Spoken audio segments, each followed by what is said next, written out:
Om Swastiastu. Perkenalkan, nama saya Igede Chandra Abirama dari kelas 11 MIPA 5 nomor absen 3. Jadi pada video kali ini, saya akan menjelaskan tentang larutan penyangga atau larutan buffer. Jadi saya akan memulainya dengan pengertian dari larutan buffer. Larutan buffer merupakan suatu larutan yang dapat mempertahankan nilai pH sehingga tidak akan terjadi perubahan akibat penambahan asam atau basa maupun akibat pengenceran. Jadi, larutan buffer ini memiliki beberapa fungsi. 4 diantaranya yaitu menjaga pH makanan agar makanan tidak mudah teroksidasi. Yang kedua, menjaga pH pada air liur sehingga email gigi tidak akan rusak akibat perubahan tingkat keasaman di mulut. Yang ketiga, menjaga pH cairan tubuh sehingga ekskresi ion H+ pada ginjal tidak terganggu.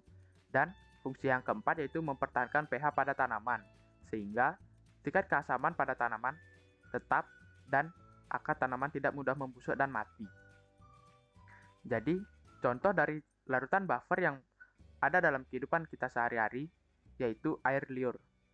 Jadi, air liur akan menjaga keseimbangan pH pada mulut sehingga gigi tidak akan mudah rusak akibat asam yang disebabkan oleh aktivitas bakteri maupun asam yang berasal dari makanan dan minuman yang kita konsumsi.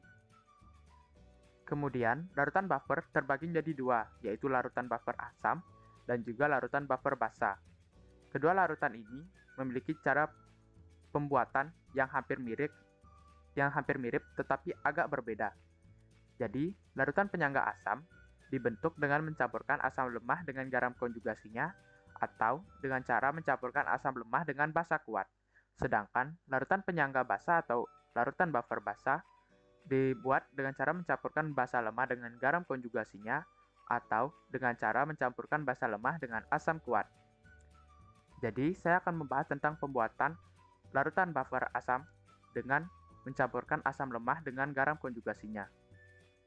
Jadi, kita ambil contoh larutan CH3COONa dicampur dengan CH3COOH. Jadi, CH3COOH merupakan asam lemah yang dicampur dengan garam konjugasi berupa larutan CH3COONa.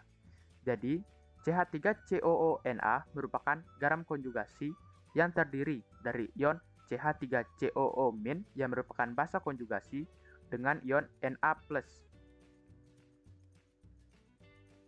Kemudian cara pembuatan yang kedua yaitu mencampurkan asam lemah dengan basa kuat.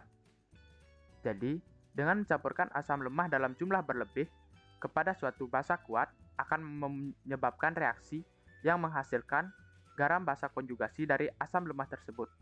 Contohnya, asam lemah berupa CH3COOH digabung dengan basa kuat NaOH akan menghasilkan garam konjugasi berupa larutan CH3COONa dan juga air atau H2O.